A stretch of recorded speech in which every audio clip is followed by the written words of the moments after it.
Good morning. I'm coming in cold. I forgot that it was Thursday. Time to do a podcast.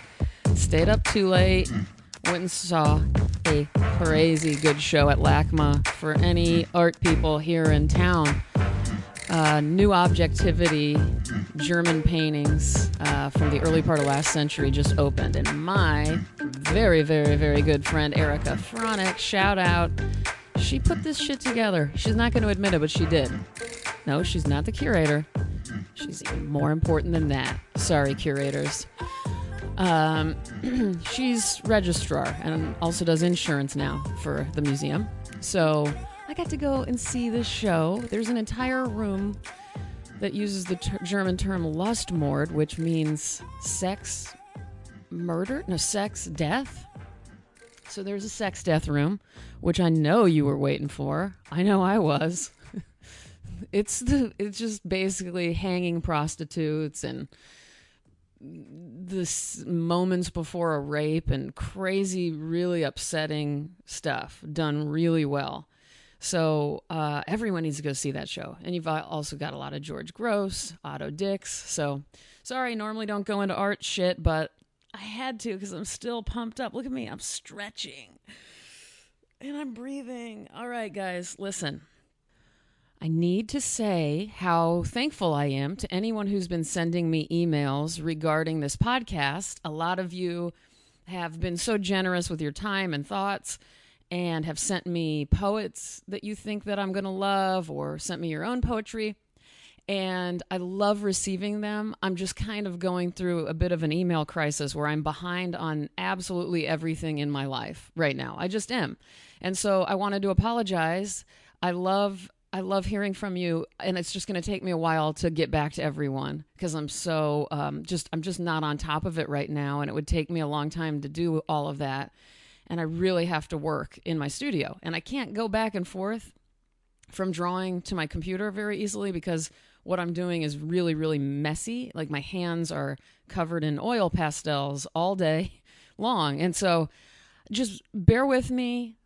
Trust that I will do my best to get back to everyone when I can. And I really do. I love you all. And I love hearing from you. So please don't take this as me being an asshole. I really am doing my best.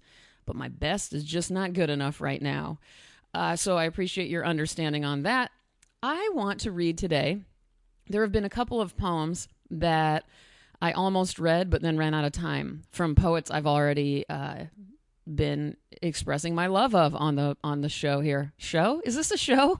What is a podcast? I don't even know what a podcast is. I wish I could call it something else because the word gets annoying. I think yesterday was National Podcast Day, so yay to all of us.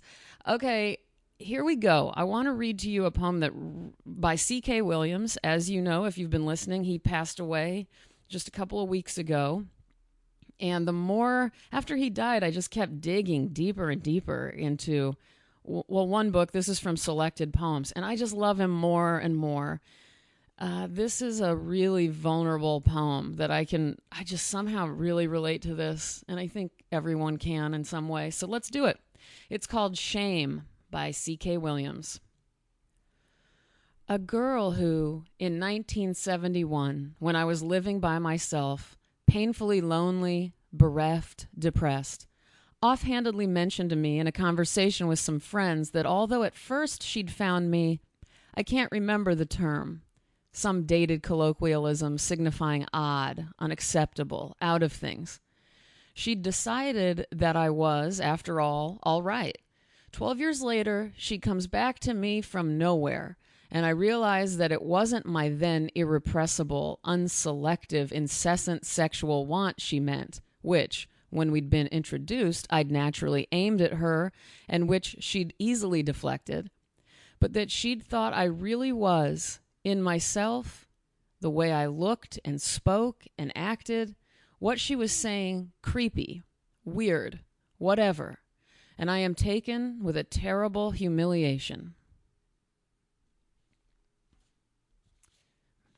Man, makes me want to cry. It really does. All right, and then I always talk about Vasko Popa with you guys. I've been going through the Vasko Popa complete poems, which has an introduction by Ted Hughes. You guys, I see some of you on Instagram have all bought this book, and that makes me so excited. I love that it's like we're in some weird book club over the internet, over the airwaves. Can we just pretend like these are airwaves? You know I've been wanting to be a radio DJ my whole life. I've had a couple of people tell me that I remind them of Delilah. Do any of you guys listen to Delilah? I did, kind of religiously in Houston. That makes me so happy. Yeah, someone said that I reminded them, like, if I could be one of Delilah's daughters or something. So I'll take it. Okay, the last poem for today is Vasko Popa's Before the Game. Shut one eye, then the other. Peek into every corner of yourself. See that there are no nails, no thieves. See that there are no cuckoo's eggs. Shut then the other eye. Squat and jump. Jump high, high, high on top of yourself. Fall then with all your weight. Fall for days on end, deep, deep, deep to the bottom of your abyss.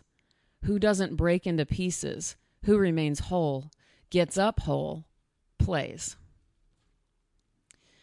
All right, you guys, I've been going long on the podcast, making me mad at myself. One of the things I love about my podcast is that I keep it short, except I don't keep it short, so I guess I don't even like my own podcast. To say the word podcast one more goddamn time, please, I mentioned it on the last episode, but Occasionally Awesome with Nick Youssef and Kevin Christie.